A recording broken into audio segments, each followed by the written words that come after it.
Greetings, brothers. Welcome to what I call an abridged battle report, which is basically like a full battle squeezed down to about 30 to 50 minutes, where we just talk tactics, we talk over what happened in the game, what was good, what was bad, what worked, and this is against Sisters of Battle, who right now are basically top tier in the meta, and I won't spoiler the result, but this was my list that before this game had done 9 wins in a row, so let's see how the list does, see if it can make 10 wins in a row, and let's talk tactics and strategies.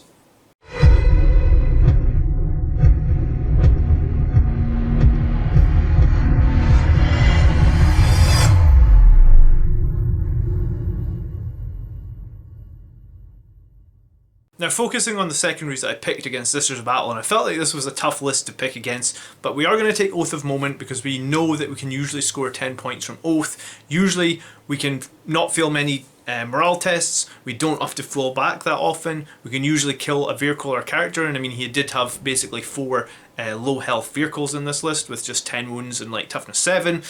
And then also finally like holding the middle. Usually by the end of the game we can have something hold the middle. So we know Oath can score as well. We took Scramblers as a really safe pick.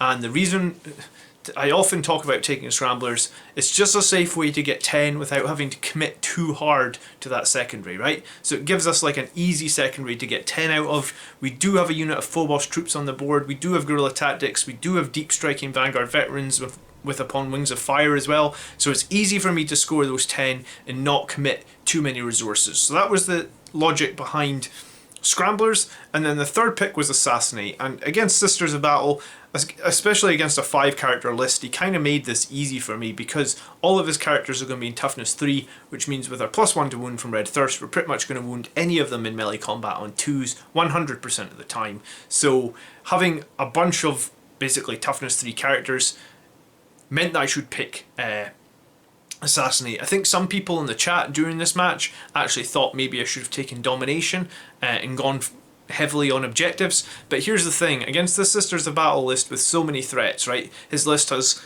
like an absolute ton of multi-meltas. It has like 2 big squads of Repentia, 2 big squads of Xerafen. I actually have to use my units to basically shield against charges and deep strikes all the time. I cannot be spread around the map taking multiple objectives, so this is the reason that we went for Assassinate. I figure once the battle gets on a bit and units start to get whittled down, you know, my captain, my librarian, they're super mobile, the Death Company captain as well. If we get any of these into combat with his characters, we can probably kill the characters in a single turn, so we took Assassinate just behind that reasoning. We have a Palatine who doesn't have a power sword, but it's got a plasma pistol, a Canoness, the bolt pistol and chainsword, a Magifier with Tale of the Stoic, and Book of St. Lucius, and Heroine in the Making, and she's got the +1 in Run trait, Preacher. Then we've got 2 squads of 7 Repentia, 2 squads of Retributors, who's missing the leader at the moment actually, I'll go and fix that. 2 Rhinos, 2 Immolators with Multi-Meltness, Triumph, 2 squads of Seraphim, squad of Seraphim, and 4 squads of Battle Sisters. Now we've got the Immolators, the Retributors, Sisters, Palatine, Canoness, and Magifier as Valorous Heart, which means they ignore -1, combined with the Magifier they can ignore -2, and then we've got the rest as Bloody Rose. Okay, cool. Yeah, so I mean it's the same Blood Angels list I've been running for a while now, which is a Patrol and a Vanguard, Librarian in Terminator Armour, Sanguinary Priest as a selfless healer, Death Company Captain with the Teeth of Terra and Imperium Sword, Chapter Master with Gift of the Foresight, Adamantium Mantle, Thunderhammer, and here's one other thing. Oh, a Angel's Artifice to give him that toughness 6. 3 attack bites with multi-meltas, 8 Sanguinary Guards, Swords and Axes mixed, 1 Infernal Pistol, 5 Vanguard Veterans, 5 Infiltrators, Whirlwind, 2 Redemptors, Centurions, and Blade Guard veterans is times 4. It doesn't look like a lot, does it? But it's great. Well, it's been doing okay. I know. So, taking a look at your standard sweep and clear deployment, it's important to note that we're not that far away from each other here. And Sisters of Battle, with those Repentia and signed rhinos, can move across the board very quickly dismounting those rhinos. So, I kind of had to deploy defensively, like I usually do anyway, but kind of trying to make it hard using the one piece really of obscuring terrain that I have there, so that he's not going to be able to use too many of his multi-meltas if he goes first. So as you can see, my army is deployed all as much as possible in obscuring positions, and while the Whirlwind was potentially a little bit of a misplay, I actually thought about deploying it completely out of cover, right, because there's no point me holding that objective in turn 1, but I also thought maybe it would bait out some of the Retributors from the 2 new multi-melta tanks that he has. So I thought maybe the tanks would move forward, we could get the Retributors out of there, and maybe, there's a stratagem that gives Retributors increased range, which you would have needed to use to kill the Whirlwind. I would have instantly countered it with Smokescreen, and then it would have left his Retributors pretty exposed. And I mean, if the Retributors are only going to be able to kill the Whirlwind, and I can deal with them, I'm going to be okay with that, because the Sisters list has some serious punch, with the Retributors, with the Repentia, with the Zerafin. It's kind of crazy how much damage it deals out. It's not super survivable, but the damage it can deal out is absolutely nuts. But as what happened is I actually got turn 1, so I basically moved my attack bikes, my dreadnoughts, so that we can get line of sight on his tanks. I ended up doing a Forlorn Fury with the Death Company Captain to put him right next to one of the multi-melta tanks, figuring I've got 2 options there. I can either go for like a squad in the backfield, or I can get rid of the Retributors when we open up the tanks. Now, it felt confident enough that we could blow up one of the tanks with the attack bikes and full Chapter Master rerolls. Now, the Whirlwind obviously moves at this point. I guess I changed my mind. I was a little bit scared about this. Blade Guard advanced a tiny little bit, and the Sanguinary Guard actually stay completely immobile in that building in the middle. I didn't want him to be able to charge the Sanguinary Guard with any units, period. I want to make sure the Sanguinary Guard make the charges, and I kind of play my Sanguinary Guard very defensively. Obviously, we can heroically intervene if we need to, and the Centurions came out of cover. And the idea was with the Centurions, they were going to be like my anti-Repentia unit, in that if the Repentia charge the Centurions, we will flame them with Overwatch and we'll do a lot of damage. But in turn 1, I actually failed to put up my Psychic Fortress, and I even paid a CP to reroll it and failed as well. So the Turians ended up having no invulnerable save, and with the amount of multi-meltas he has got left, then the Centurions with no invulnerable save is going to be very difficult to save against. We did manage to blow up one of his tanks, but it took a good number of shots, and the other tank, lost half its health. So it wasn't the worst shooting phase. And then I guess I had an interesting decision here in that I could either charge some of his Battle Sisters round the back in cover, and in hindsight, maybe I should have done that, because I didn't realise he had a banner bearer in that squad on that objective that essentially lets him ignore -2 AP. So the Teeth of Terra in turn 1, which is obviously what my Death Company Captain hits with. The Teeth of Terra is not going to be effective here because you can ignore the -2 AP. So even though I get my 10 attacks and I can wound the Battle Sisters on 2, I end up only killing 2 Retributors out of the squad of 6. I think I killed 3 actually, but he only took away 2 with the multi-meltas. So there were still 3 multi-meltas left in that squad of 6 Retributors. So maybe this was a misplay, jumping the Death Company Captain in so aggressively, but at the same time, the Death Company Captain has to be dealt with. So he either has to shoot him with a bunch of multi-meltas, or he has to get those Repentia out of the Rhino and deal with him. And I was actually kind of okay with that, because I was like, if the Repentia are just out there and exposed against the Death Company Captain, I think that, he's kind of cheap. And I kind of felt like that would be okay.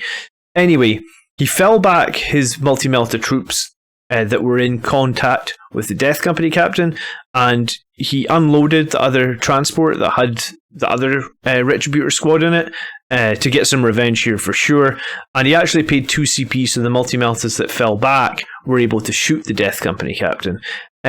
Meanwhile, he moves south down to take an objective, but I mean that's really all that happens on this turn, in that he is going to hold that bottom objective. So he's going to hold 2, which is actually going to be more than me. I could have had the Centurions touch the middle objective, but I needed to make sure the Centurions were at least 12 inches away from that terrain, and the reason behind that meant that with his Miracle Dice, he can pretty much guarantee a 12-inch charge, and I needed to be able to overwatch the Repentia if they're coming at me. So the Centurions needed to essentially be 12 inches away from the terrain on the left side of the screen here, and that was a conscious decision. It turns out the Centurions are about to get absolutely waxed by multi-melta shots.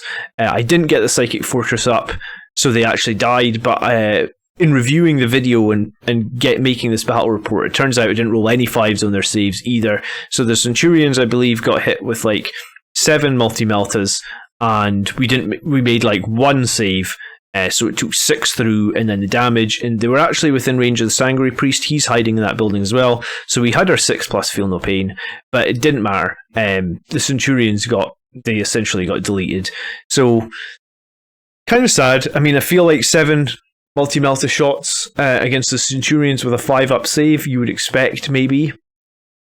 I don't know, I feel like you could probably expect the Centurions to... A 5-up invulnerable save and a 6+ feel no pain, I expect maybe you would hope to at least have a Centurion alive, and then you'd be able to resurrect one with the Sanguinary Priest. And that's kind of how I use my Centurions, as a tanky unit that draws fire. And I guess even though they died here, they did do exactly just that, right? So you're going to have to lose... You're going to have to lose something against the amount of multi-melta shots that he had. I mean, I think that the Retributors are kicking out... it's 2 per model, and he's got 2 Cherubs, so that's 12 multi-melta shots. The tank's got 4 multi-melta shots. The other squad that's half dead has 6, again with 2 Cherubs, so it's 10. So even in a wounded state, he's still got 30-odd multi-melta shots. So you're going to lose something. So anyway, what I do in my turn is, again, I just advance ever so slightly. The Dreadnought with a Flamer moving now towards the centre. Again, this is positioned at least 12 inches from the tank on the left-hand side, so again, there'd be no... If he is going to charge me with Repentia, I am going to overwatch with Flamers. My Sanguinary Guard are staying put, my Infiltrators are staying put, and my Attack Bikes are pretty much staying put, so we're kind of in a holding position here. And I guess, like, it is a little bit strange, I think, to play so defensively, but I kind of needed to, and like I said, I could not let the Zephyrim charge my Sanguinary Guard, because they will wax the Sanguinary Guard, no question about it. So the Sanguinary Guard sit in that building in the middle, and they're actually going to use their bolters from up high up there, and they're just going to pepper some shots in against the enemy units. And what we managed to achieve here, I guess, is we pretty much finished both squads of Retributors. So he's lost all his Retributors, and we ended up splitting fire and leaving the friggin' Infernal tank with like 2 wounds or something. Like, it was super... It could have been dead, but I split some of the multi-melta fire against one of the squads back there on the objective, and that was definitely a misplay. Like, you'll be able to watch this whole battle. However... Yeah, I mean, it was definitely a misplay, and yeah, I mean, the first turn, it feels a little bit tricky where we were at this point in turn 2, and what I did at the end of this turn was essentially bring down my Vanguard veterans kind of up on that second objective, right? I only controlled 1 objective, so I needed to bring the Vanguard veterans in so I control 2 objectives, so don't get too hard behind on the primaries. And I brought them in on the far side of the map with a view to charging some of the Battle Sisters that were just across the board, scoring him engage on all fronts. And when we actually make that charge, because I saved CP to make it, because it would have been a 9-inch charge coming in from Deep Strike, when I actually made that charge, you can see here I daisy-chained a couple of the models back to the objective, because I needed to hold the objective, right? So that he only gets, 10 victory points at the beginning of his turn. And I figured that like 2 or 3 Vanguard veterans, I believe it was, with lightning claws would be enough to kill a squad of battle sisters, and it turns out they were. And this actually, again, is kind of useful because the Vanguard veterans up there force one squad of Zerafin to come in on the very edge of the map, right? We've sort of strung our deployment out along one side of the board, so we've made it difficult for those Zerafin to come in effectively. Maybe they could have come in centerboard and gone for the Sanguinary Guard. I mean, that might have been possible, but I think Andrew really rates the attack bikes as a big threat, and I think that's fair enough, right? They are multi-meltas, they are very mobile, and they do generally survive the whole game. He also knew that the Whirlwind will suppression fire stuff if it's not dealt with, so the Zerafin are going to come in at the bottom to try and take out that Whirlwind, and they are going to shoot at it and wound it in his, essentially, as the Zerafin land, they'll shoot their pistols, their Infernal Pistols at double range. And yeah, with his Miracle Dice then, he's going to basically be able to make 2 charges here. And the large squad of Zerafin at the top of the screen managed to get in their 9 inches with the Vanguard veterans, and they do an absolute ton of damage, but the Storm Shields were worth their weight of gold. So it was like, I think it was 8 Zerafin, and they left the Vanguard veterans. The Sergeant survives with 1 wound. So that was big, actually. That Sergeant surviving with 1 wound will later be really important for me because we'll use them to deploy some Scramblers later in the game. Obviously, we'll lose some points because you'll have to fall back in the combat phase, but we can live with that, right? His Repentia get in on the attack bikes, and the attack bikes this time were within the Feel No Pain of the Priest, and they were also within range of the Psychic Fortress, and because of that, the attack bikes actually survive. Not with a lot, but enough that 1 model survived. So, in my turn then, I would use my Sanguinary Priest to bring an attack bike back to life, and I move them basically dead center of the board. We're going to close range multi-melta this tank and get rid of it because it's been alive 1 turn too many. At this point, our captain is going to go forward like the full 14 inches. He's basically going to take the fight to the enemy, and this is turn 3. And this is what I talk about my captain kind of playing more defensively for 2 turns. You can see now he's basically moved his 14 inches across the board, and this is, the extra 2 inches that the bike captains get. If you play this style, I kind of like it. The Sanguinary Guard are now going to move out, right? And the reason they're going to move out is at the top of the board, I feel like the Sanguinary Guard can probably get rid of both that Repentia squad and that Zerafin squad. We also have a full health Dreadnought there as well, and I'm kind of resolved to losing my Whirlwind. And to be resolved to losing the Whirlwind, what I've decided to do is I'm going to guerrilla tactic those infiltrators up to that objective at the top of the board. So we'll try and hold the middle, and we'll try and hold the one at the top. And that's exactly what happens. We kill off the tank in the middle with the multi-meltas. We get the Blade Guards basically forward, holding that centre now for Oath of Moment points. At the top of the board, the Sanguinary Guard actually kill out all the Zerafin with their guns. Just a lot of bolter fire there, combined with all the firepower from that Dreadnought up there, and the Librarian Terminator Armor jumped up there as well. So at this point we hold 3. We're probably not going to hold 3 at the start of our turn because he's going to get rid of the Whirlwind, but we've sort of rotated, and we've dealt with a good number of threats at this point, right? We've killed 2 squads of Retributors, we've killed 1 squad of Repentia, we've killed 1 squad of Zerafin, we've killed both his multi-melta tanks. So we know that the troop units that he has in the top left of the board now are kind of weak, right? We can go in there with our captains or anything really up there in that corner. We'll start wiping out those troops, and we can probably take that objective from him as well. St. Catherine is kind of in a good position, but I'm not super scared of St. Catherine. So now, when he brings down his units in turn 3, he's going to bring out down Zephyrum, sort of centre board. He's determined to kill those attack bikes, and the Priest is backing up those attack bikes. So he's kind of got a choice. Is he going to kill the Priest? Is he going to kill the attack bikes? Those Repentia are most definitely, they came out the Rhino at the bottom of the screen. They're most definitely going to probably kill the Blade Guard, but you never know. We might get a little bit of luck how the Vanguard veterans survived. And St. Catherine is kind of thinking about that she's going to come out to play. My bike captain, I believe, heroically intervened here, or maybe he just killed some units and he's up there in that corner. And we've got nothing else to bring down at the moment. And my one Vanguard veteran that fell back is actually hiding in the building near the infiltrators in the top right-hand corner of the board. So there's been some trades here, but as it stands, my Sanguinary Guard are on full health. We have a Dreadnought on full health. At this point, I guess all of our characters are feeling pretty good as well. So I feel like we're winning on trades in terms of like fighting, but you can see here that we're 11 victory points behind. And what's going to happen now is the Repentia are going to swarm into the Blade Guard veterans, which we expected. And I believe there were so many attacks there. I did some quick maths in my head. I could have done transhuman, but it just wasn't going to be worth it, right? Like, they're just doing too much damage. So even with transhuman, the chances of them surviving were slim. So we just had to take those hits. But if he is going to attack the Blade Guard first, and this is why I pretty much always try and say to sit on 2 CP, and you can see clearly here that I am sitting on 2 CP, I am going to interrupt with something. And this is turn 3, so we are in Assault Doctrine, and we do have Savage Echoes up, so whatever I interrupt with is going to be good. So he kind of has to kill the Blade Guard veterans first, because if he doesn't, they'll probably interrupt and wipe the whole Repentia squad.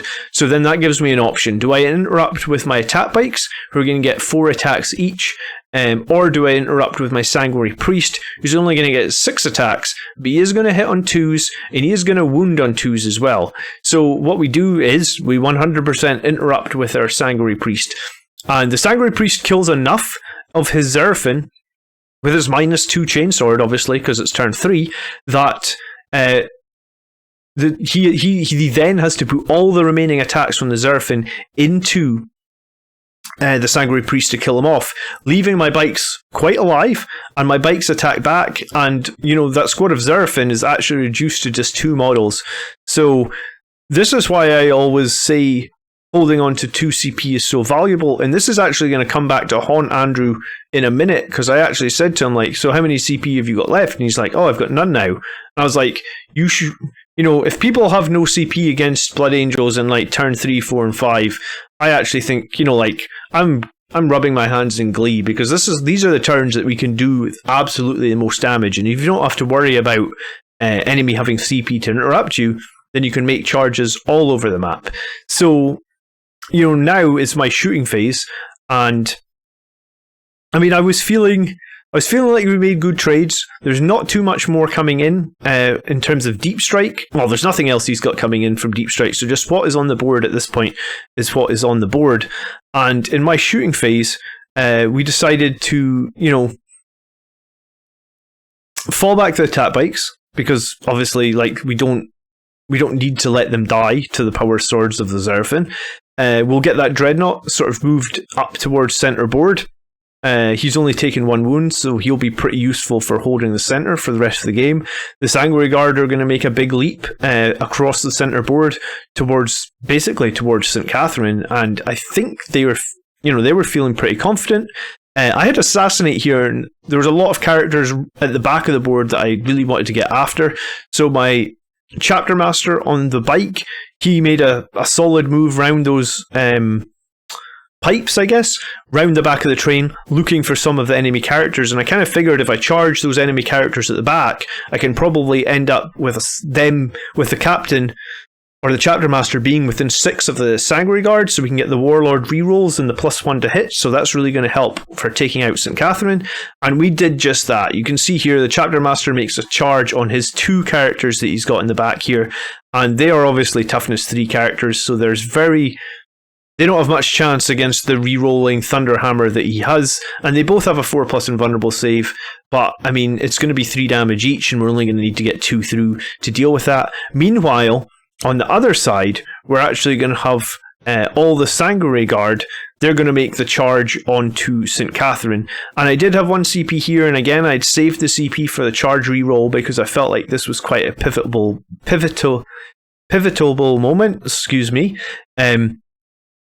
So knocking out all these characters is going to give us a ton of points in Assassinate if we can do it. Also, at this point, my chapter master's pretty nails, right? And like he literally has no Repentia left on the board. He has no Xerafen left on the board. So the only thing that's going to really scare my chapter master now is his Seraphim with their Infernal Pistols, and they're kind of stuck holding that objective in the bottom right hand corner of the board because he's starting to get pushed off all these other objectives.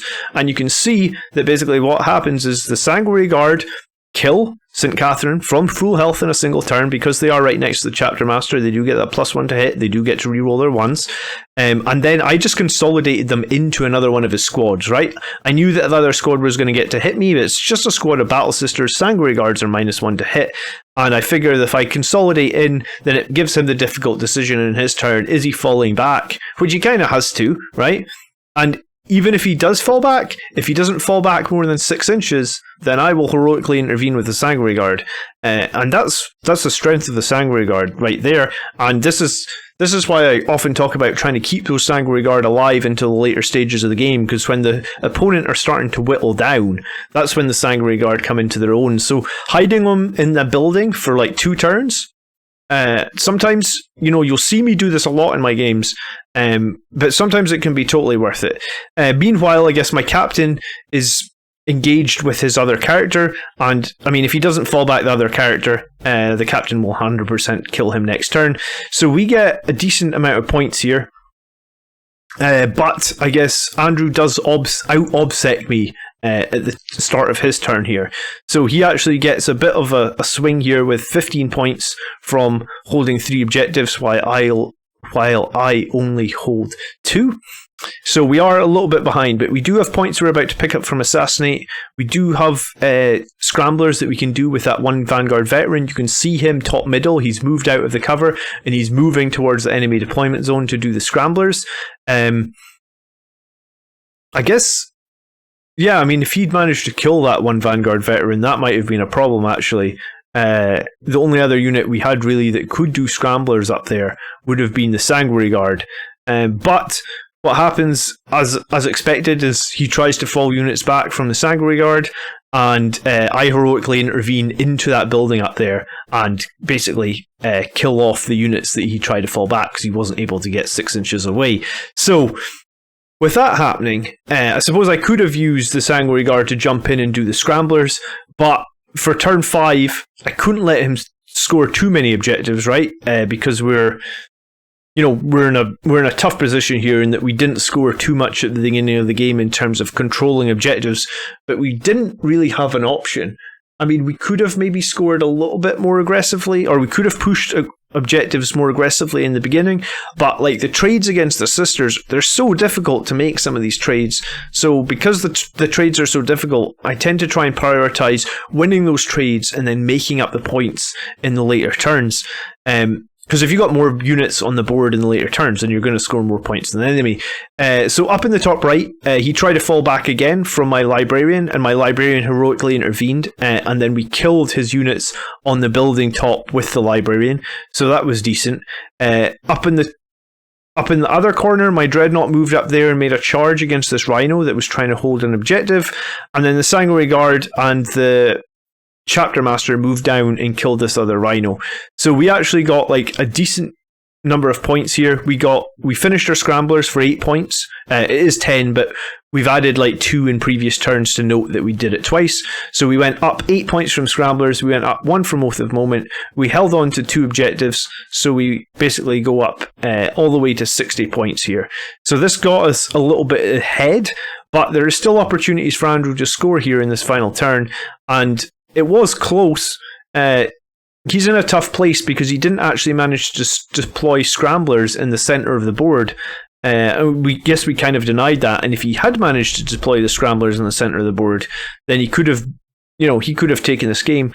But I think.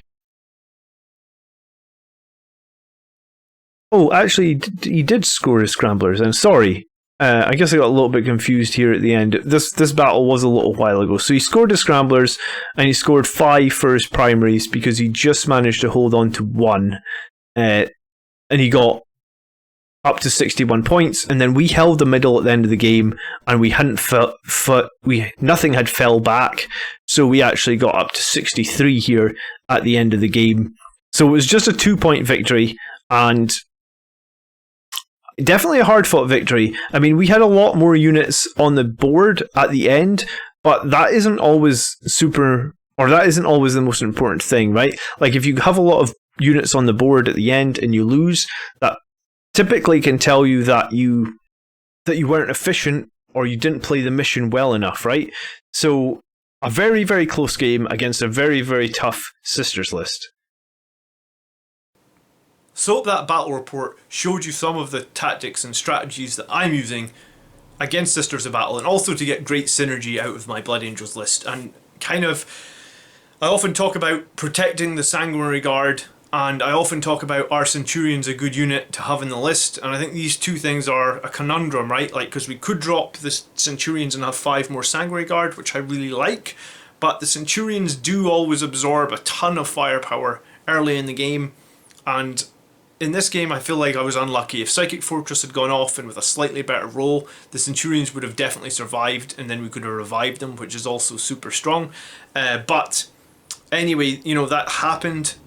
But I guess what it did mean at the end of the game, we have our 8-man squad of Sanguinary Guards, still pretty much on full health, jumping around, actually deleting a unit. Like turn 3, turn 4, turn 5, they deleted a unit. Sure, they didn't do anything in the first 2 turns, but we knew that the amount of deep strike coming in with, you know, the 2 squads of Zerafin, the squad of Seraphin, and then the 2 squads of Repentia able to move, advance, charge out of the Rhino and be able to get almost like guaranteed long range charges with his Miracle Dice, combined with the fact that he starts with a ton of multi-meltas on the board. It's a very, very punchy Sisters list. So I was pleased to beat it again, and I'm going to be playing it live. We're back live next Monday, so we're going to be playing a slight variation. He's tried to improve this Sisters list again. I don't know if he can make it any more punchy, but he's definitely trying. So we're going to do that next Monday night. So please, the return of the live stream will be next Monday. So please come hang out and join us as we see if we can beat this list again. And as always, I'm happy to answer any questions or comments you've got down below. We do have Facebook, we do have Discord. You can find both those links in the video description, as well as some other ways you can support the channel with like Patreon, affiliate links, or clicking that big join button underneath the YouTube video. You can do all those things as well. But if you want to come and hang out with other Blood Angels players and talk about making strong Blood Angels lists to fight against these tier 1 armies and still deliver victory for the Sons of Sanguinius, then we're here every week, so consider subscribing. And if you did like today's battle report, please leave a like. I really hope I'll see you guys in the next video. Appreciate you always hanging out with me. By the blood are we made, brothers. Peace.